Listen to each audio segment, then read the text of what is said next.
नमस्कार, मैं हूं अंकुर। आप देख रहे हैं सत्यनिधि का न्यूज बुलेटिन। एक नजर डाल लेते हैं अब तक की खबरों पर। कांग्रेस ने कहा है कि पीएम मोदी G20 शिखर सम्मेलन में इसलिए जा रहे हैं क्योंकि अमेरिका इसका बहिष्कार कर रहा है और वहां अमेरिकी राष्ट्रपति ट्रंप से उनका सामना नहीं होगा। वरिष्ठ कांग्रेस नेता जयराम रमेश ने सोशल मीडिया प्लेटफॉर्म एक्स पर लिखा, पीएम मोदी G20 शिखर सम्मेलन में भाग ले रहे हैं। वो इस यात्रा को पूरी सहजता के साथ इसलिए कर पा रहे हैं क्योंकि अमेरिका इस शिखर सम्मेलन का बहिष्कार कर रहा है। उन्होंने लिखा, याद कीजिए कि कुछ दिन पहले प्रधानमंत्री मोदी कुआलालंपुर में होने वाले भारत आसियान सम्मेलन में इसलिए नहीं गए थे क्योंकि वहां उनका आमना सामना राष्ट्रपति ट्रंप से होना था। उन्होंने लिखा, अगला G20 शिखर सम्मेलन 1 साल बाद अमेरिका में होगा। तब तक शायद अमेरिका के साथ भारत की ट्रेड या डील हो जाएगी। लेकिन जिस तरह राष्ट्रपति ट्रंप पिछले 7 महीनों में 61 बार ये दावा कर चुके हैं कि उन्होंने ऑपरेशन सिंदूर को रोका था, कल्पना कीजिए कि आने वाले 12 महीनों में वो ये दावा कितनी बार और दोहराएंगे। बता दें, प्रधानमंत्री मोदी शुक्रवार को जोहान्सबर्ग यानी दक्षिण अफ्रीका की यात्रा पर रवाना हुए। मोदी यहाँ 21 नवंबर से लेकर 23 नवंबर तक आयोजित हो रहे 20वें G20 शिखर सम्मेलन में हिस्सा लेंगे। अमेरिका ने भारत को 2 अहम हथियार बेचने के सौदे को मंजूरी दे दी है। अमेरिकी विदेश मंत्रालय ने कहा कि अमेरिका ने भारत को 92.8 मिलियन डॉलर यानी लगभग 823 करोड़ रुपए के हथियार बेचने की मंजूरी दी है। भारत को जो हथियार बेचे जाएंगे उनमें जेवलिन एंटी टैंक मिसाइल और एक्सकैलिबर प्रिसिशन आर्टिलरी प्रोजेक्टाइल शामिल है। ये ऐसे गोले हैं जो सटीक निशाना लगा सकते हैं। ये सौदा भारत के पीएम मोदी की वॉशिंगटन में डोनाल्ड ट्रंप से मुलाकात के 9 महीने बाद हुआ है। यहाँ दोनों देशों ने रक्षा क्षेत्र में सहयोग पर प्रतिबद्धता जताई थी। ऐसी खबरें हैं कि ट्रंप ने भारत से अमेरिका में बने और अधिक हथियार खरीदने की अपील की थी। तमिलनाडु के मुख्यमंत्री और डीएमके अध्यक्ष एम.के. स्टालिन ने शुक्रवार को साफ कहा कि जब तक संविधान में बदलाव कर गवर्नरों के लिए बिलों को मंजूर या वापस करने की समय सीमा तय नहीं की जाती, तब तक उनकी लड़ाई जारी रहेगी। सुप्रीम कोर्ट के राष्ट्रपति रेफरेंस पर दी गई सलाह पर अपनी पहली प्रतिक्रिया में स्टालिन ने कहा कि राज्य के अधिकार और सच्चा फेडरलिज्म हमारी लड़ाई है। ये लड़ाई जारी रहेगी। स्टालिन ने अपने बयान में बताया कि सुप्रीम कोर्ट की राय 8 अप्रैल 2025 के उस ऐतिहासिक फैसले पर कोई असर नहीं डालेगी जो तमिलनाडु बनाम राज्यपाल तमिलनाडु मामले में आया था। स्टालिन बार बार आरोप लगाते रहे हैं कि राज्यपाल देर करके सरकार के कामकाज को रोकते हैं और अब उन्होंने ये साफ संकेत दिया है कि डीएमके संविधान संशोधन तक पीछे हटने वाली नहीं है। देश में चुनाव आयोग द्वारा चलाए जा रहे स्पेशल इंटेंसिव रिवीजन यानी एसआईआर के काम के दौरान 3 राज्यों केरल, राजस्थान और पश्चिम बंगाल में 3 बीएलओ की मौत हो चुकी है। बंगाल में एक बीएलओ की मौत कथित तौर पर आत्महत्या के कारण हुई।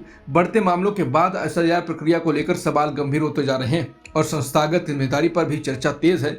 बुधवार को पश्चिम बंगाल की मुख्यमंत्री ममता बनर्जी ने एक्स पर लिखा कि आंगनबाड़ी कार्यकर्ता और आदिवासी महिला शांति मुनि एक्का ने एसआईआर के असहनीय दबाव के कारण अपनी जान ले ली। ममता का दावा है कि एसआईआर शुरू होने के बाद अब तक कुल 28 लोगों की मौत हो चुकी है, कुछ डर और अनिश्चितता के कारण तो कुछ तनाव और काम के बोझ के कारण। इससे पहले रविवार को केरल के बीएलओ अनीश जॉर्ज, जो कि एक स्कूल अटेंडेंट थे, घर में आत्महत्या की। पुलिस के अनुसार पोस्टमार्टम रिपोर्ट में मौत को आत्महत्या बताया गया। परिवार का कहना है कि वो अतिरिक्त काम के तनाव में थे। 3 राज्यों में लगातार हो रही इन मौतों ने एसआईआर की प्रक्रिया और बीएलओ पर काम के दबाव को लेकर बड़ी बहस छेड़ दी है। कई सेवा संगठनों से जुड़े केरल के बीएलओ ने अधिक काम और तनाव का आरोप लगाते हुए 1 दिन की हड़ताल की। तमिलनाडु में federation of associations of revenue employees यानी फेरा ने मंगलवार से एसआईआर का बहिष्कार करने की घोषणा की। फेरा का कहना है कि बीएलओ, सुपरवाइजर, नगर निकायों के कर्मचारी, शिक्षक और एरो लगातार बहुत ज्यादा काम के बोझ में दबे हुए हैं। कुछ कलेक्टर तो आधी रात तक समीक्षा बैठकें कर रहे हैं और दिन में 3 वीडियो कॉन्फ्रेंस ले रहे हैं। फेरा के एक पदाधिकारी ने द प्रिंट से कहा कि जमीनी हकीकत को देखे बिना योजना के एसआईआर को बहुत जल्दबाजी में आगे बढ़ाया जा रहा है। बिहार के बाद बंगाल सहित कई राज्यों में चुनाव आयोग के निर्देश पर वोटर लिस्ट का एसआईआर शुरू किया गया। पश्चिम बंगाल में भी एसआईआर की प्रक्रिया शुरू हुई है। इसका तृणमूल कांग्रेस के कई नेताओं ने विरोध किया है। अब पश्चिम बंगाल के मुख्यमंत्री ममता बनर्जी ने राज्य में चल रही एसआईआर प्रक्रिया के संबंध में भारत के मुख्य चुनाव आयुक्त ज्ञानेश कुमार को पत्र लिखा है। उन्होंने वोटर लिस्ट के स्पेशल इंटेंसिव रिवीजन यानी एसआईआर के बारे में चिंता जाहिर की। ममता ने कहा, एसआईआर का काम अस्त व्यस्त, बिना प्लान के और खतरनाक है। बीएलओ यानी बूथ लेवल ऑफिसर को सही ट्रेनिंग, सपोर्ट या समय नहीं मिला है। काम के बोझ की वजह से डेटा में गलतियां हो रही हैं। असली वोटरों के वोट देने के अधिकार से वंचित होने का खतरा है। ममता बनर्जी ने आगे कहा, बीएलओ को इंसानी हद से ज्यादा काम दिया जा रहा है। कई बीएलओ अपने रेगुलर काम के साथ साथ घर घर जाकर सर्वे भी कर रहे हैं। उन्हें सर्वर फेलियर, डेटा मिसमैच और सीमित ऑनलाइन सपोर्ट का सामना करना पड़ रहा है। देरी होने पर डिसिप्लिनरी एक्शन की धमकी दी जा रही है। बिना किसी वजह के कारण बताओ नोटिस जारी किए जा रहे हैं। सीएम ममता बनर्जी ने मांग की है कि एसआईआर को तुरंत रोका जाए। चुनाव आयोग जबरदस्ती के तरीके और डराना धमकाना बंद करे, सही ट्रेनिंग, सपोर्ट और टाइमलाइन में बदलाव करे। शुक्रवार को कोलकाता और आसपास के इलाकों में भूकंप के जोरदार झटके महसूस किए गए। इसकी वजह थी बांग्लादेश में आया भूकंप, जिसका असर पश्चिम बंगाल तक पहुंचा। लेकिन भूकंप के कुछ ही मिनट बाद बंगाल बीजेपी ने इस मुद्दे पर मुख्यमंत्री ममता बनर्जी पर तीखा तंज कस दिया। बीजेपी की बंगाल यूनिट ने सोशल मीडिया पर लिखा कि पश्चिम बंगाल में भूकंप के झटके महसूस हुए। ममता बनर्जी, क्या ये एसआईआर की वजह से हुआ? एसआईआर प्रक्रिया को लेकर पहले से ही राजनीतिक तनाव है। ऐसी स्थिति में बीजेपी का ये तंज सोशल मीडिया पर तेजी से चर्चा में है। टीएमसी के सांसद साकेत गोखले ने सवाल उठाया कि यूआईडीएआई ने पश्चिम बंगाल के डीएक्टिवेटेड आधार नंबरों की सूची चुनाव आयोग को कैसे दे दी, जबकि पहले वो कह चुका था कि ऐसी स्टेट वाइज सूची मौजूद नहीं है। गोखले ने एक्स पर पोस्ट किया कि चुनाव आयोग और मोदी सरकार का यूआईडीएआई वोट चोरी के लिए मिलकर काम कर रहे हैं।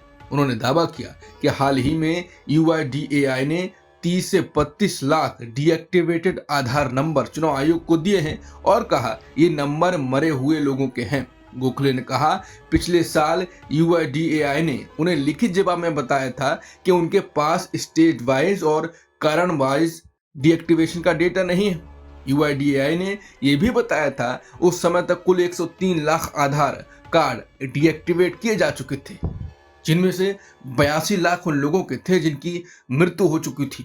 गोखले ने आरोप लगाया कि यूआईडीएआई ने मुझे लिखकर कहा था कि उनके पास राज्यों के हिसाब से डेटा नहीं है। फिर पश्चिम बंगाल के 30 लाख आधार नंबरों की सूची कहां से आई? इस बयान के बाद आधार डेटा और चुनाव आयोग की भूमिका को लेकर नया राजनीतिक विवाद खड़ा हो गया है। शिवसेना यूबीटी प्रमुख उद्धव ठाकरे ने कहा कि महायुति के साथी दल आपस में ही लड़ रहे हैं। उन्होंने उप मुख्यमंत्री एकनाथ शिंदे की दिल्ली यात्रा को लेकर लाचार होकर की गई यात्रा बताया। उद्धव ठाकरे ने कहा, ये लोग अब अपने बीच ही लड़ रहे हैं। कोई दिल्ली ये कहकर आ गया है कि उसे पीटा गया। आखिरी कैसी लाचारी है? उन्होंने सरकार को लेकर भी हमला बोला और चुनाव से पहले की रेवड़ियों पर तंज कसते हुए कहा, आज की राजनीति में दूसरों की स्कीम रेवड़ी और अपनी स्कीम एहसान कहलाती है। इस विवाद की शुरुआत तब हुई जब शिंदे गुट के कई मंत्री बीजेपी पर नेताओं को तोड़ने का आरोप लगाते हुए कैबिनेट मीटिंग से दूर रहे। बाद में मुख्यमंत्री देवेंद्र फडणवीस और शिंदे के बीच बात हुई और तय हुआ कि गठबंधन दल एक दूसरे के नेताओं को नहीं तोड़ेंगे। इसके बाद शिंदे ने दिल्ली में गृहमंत्री अमित शाह से भी मुलाकात की। इसी बीच एनसीपी शरद पवार के प्रवक्ता क्लाइड कास्ट्रो ने दावा किया कि बीजेपी ने शिंदे गुट को डांटना पहले से प्लान किया हुआ था, जिसे लगता है कि अब बीजेपी को शिंदे की जरूरत नहीं रही। उन्होंने कहा कि शिंदे को अब हकीकत समझनी चाहिए, वरना उन्हें अपमानजनक तरीके से बाहर का रास्ता दिखाया जा सकता है। कर्नाटक में सत्ता साझेदार यानी पावर शेयरिंग को लेकर कांग्रेस में हलचल तेज हो गई है। उप मुख्यमंत्री डीके शिव कुमार के समर्थक 10 कांग्रेस विधायक गुरुवार को दिल्ली पहुंचे और पार्टी के केंद्रीय नेतृत्व से मिलने का दबाव बढ़ाया। सूत्रों के अनुसार ये विधायक कांग्रेस अध्यक्ष मल्लिकार्जुन खड़गे और एआईसीसी महासचिव केसी वेणुगोपाल से मुलाकात करेंगे। उनका कहना है कि 2.5 साल पहले किए गए वादे को पूरा किया जाए। दिल्ली आए विधायकों में दिनेश गुलीगौड़ा, रवि गानिका और गुब्बी वासु शामिल हैं। शुक्रवार को और विधायक अनेकल शिवन्ना, नील मंगला श्रीनिवास, इकबाल हुसैन, कुणगल, रागनाथ, शिवगंगा, वसवराजू और बालकृष्णा जुड़ने वाले हैं। विधायक इकबाल हुसैन ने इंडिया टुडे से कहा कि मैं सोना हीरा मांगने नहीं जा रहा हूं, मैं डीके शिव कुमार के लिए जा रहा हूं। सूत्रों ने बताया कि कांग्रेस अध्यक्ष मल्लिकार्जुन खड़गे ने कई कर्नाटक एमएलए से अपने घर पर मिलने को कहा। सुरक्षा कारणों से थोड़ी देर गेट पर रुकावट हुई, लेकिन बाद में खड़गे ने सभी विधायकों से मुलाकात की और उनकी बात सुनी। इस कदम को पार्टी में सत्ता रोटेशन और नेतृत्व परिवर्तन की चर्चा के बीच महत्वपूर्ण माना जा रहा है। राष्ट्रीय स्वयंसेवक संघ से जुड़ा भारतीय किसान संघ और मध्य प्रदेश की मोहन यादव सरकार फिर आमने सामने है। काफी वक्त से संघ और सरकार के बीच शह एवं मात का खेल चल रहा है। 2 दिन पहले सरकार और संघ के बीच वार्ता हुई थी, खबर आई थी संघर्ष विराम हो गया है, लेकिन बात एक बार फिर अल्टीमेटम तक पहुंच गई। मध्य प्रदेश की भारतीय जनता पार्टी की मोहन यादव अगुवाई वाली सरकार इस साल के आरंभ में लैंड पूलिंग एक्ट लेकर आई थी। इस एक्ट के तहत सरकार किसी भी जमीन का अधिग्रहण सशर्त कर सकती है। एक्ट आने के बाद से इसका प्रदेश भर में विरोध हो रहा है। सबसे तीखा विरोध उज्जैन में चल रहा है। मुख्यमंत्री मोहन यादव उज्जैन से ही लगातार तीसरी बार विधायक हैं। वो उज्जैन विकास प्राधिकरण के अध्यक्ष भी रहे हैं। किसानों की जमीन के अधिग्रहण के विरोध में राष्ट्रीय स्वयंसेवक संघ से जुड़ा भारतीय किसान महासंघ एक्शन में है।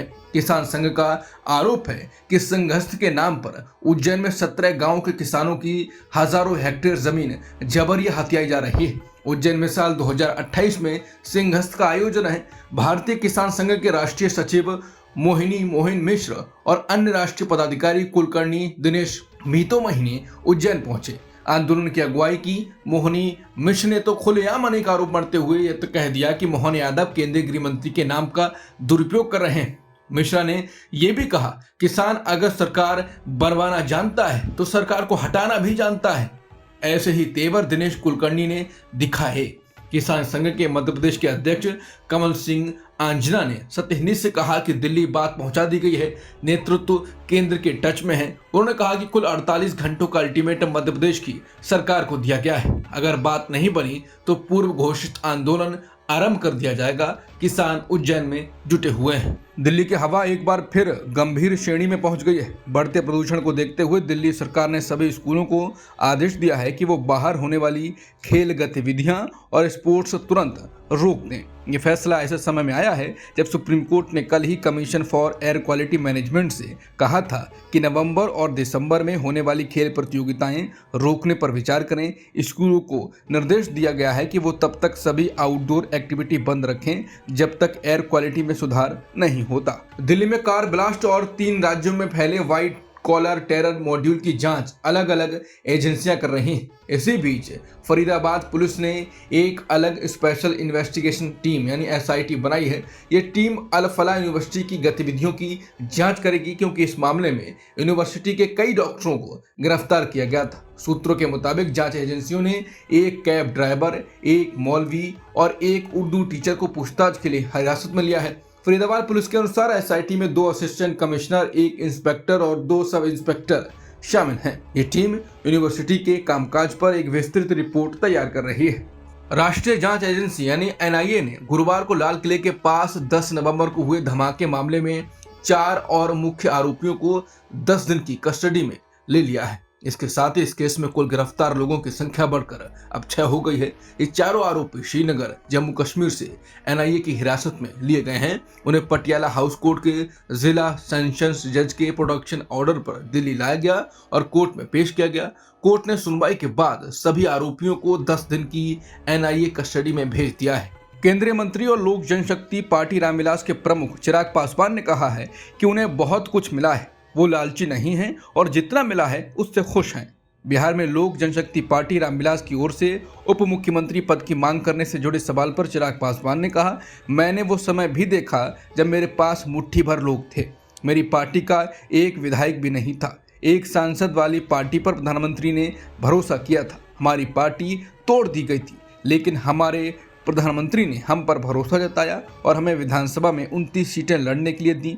हमारे 19 उम्मीदवार जीते। उन्होंने कहा कि हमें तो इतना मिला है, अगर मैं कुछ और मांगूं तो लालची कहलाऊंगा। आरजेडी ने बिहार में मंत्री पद की शपथ लेने वाले एनडीए के विधायकों पर निशाना साधा है। आरजेडी ने सोशल मीडिया प्लेटफॉर्म एक्स पर लिखा, जो लोग महागठबंधन पर वंशवादी राजनीति करने का आरोप लगाते थे, वही वंशवादी राजनीति कर रहे हैं। आरजेडी ने शपथ लेने वाले 10 विधायकों का नाम लेते हुए बताया कि वो किन नेताओं के रिश्तेदार हैं। उन्होंने जीतन राम मांझी, सम्राट चौधरी, उपेंद्र कुशवाहा, शिरसी सिंह, रमा निषाद, दीपक प्रकाश, विजय चौधरी, अशोक चौधरी, नितिन नवीन, अनिल कुमार और लेश सिंह का जिक्र करते हुए बताया है कि वो किन राजनेताओं के रिश्तेदार हैं। आरजेडी ने तंज करते हुए लिखा है, ईश्वर की शपथ लेता हूं कि मैं परिवारवाद के घोर विरोधी प्रधानमंत्री मोदी जी और मुख्यमंत्री नीतीश कुमार जी के विशेष स्नेह एवं आशीर्वाद से बिहार की राजनीति से परिवारवाद को समाप्त करके एक नए बिहार का निर्माण करूंगा। बिहार में एनडीए की जीत के बाद कल नीतीश कुमार के अलावा 26 विधायकों ने मंत्री पद की शपथ ली थी। भारतीय टेस्ट टीम के कप्तान शुभमन गिल को गुवाहाटी टेस्ट से पहले टीम से रिलीज कर दिया गया है। शुक्रवार को वो टीम को छोड़कर मुंबई लौट गए। जानकारी के मुताबिक शुभमन 19 नवंबर को टीम के साथ यात्रा करके तो गए थे, लेकिन 20 नवंबर को ट्रेनिंग में शामिल नहीं हुए। अब वो अगले 2-3 दिनों तक मुंबई में आराम करेंगे। इसके बाद वो डॉक्टर से सलाह लेंगे। फिलहाल उन्हें बीसीसीआई के सेंटर फॉर एक्सीलेंस भेजने की कोई योजना नहीं है। आगे की स्थिति कुछ दिनों में साफ होगी। शुभमन गिल की गैर मौजूदगी में अब टीम इंडिया की कमान ऋषभ पंत संभालेंगे। दक्षिण अफ्रीका के खिलाफ दूसरा और अहम टेस्ट मैच 22 नवंबर से शुरू हो रहा है। अब तक की खबरों में इतना ही। बाकी खबरों के लिए बने रहिए सत्य हिंदी के साथ।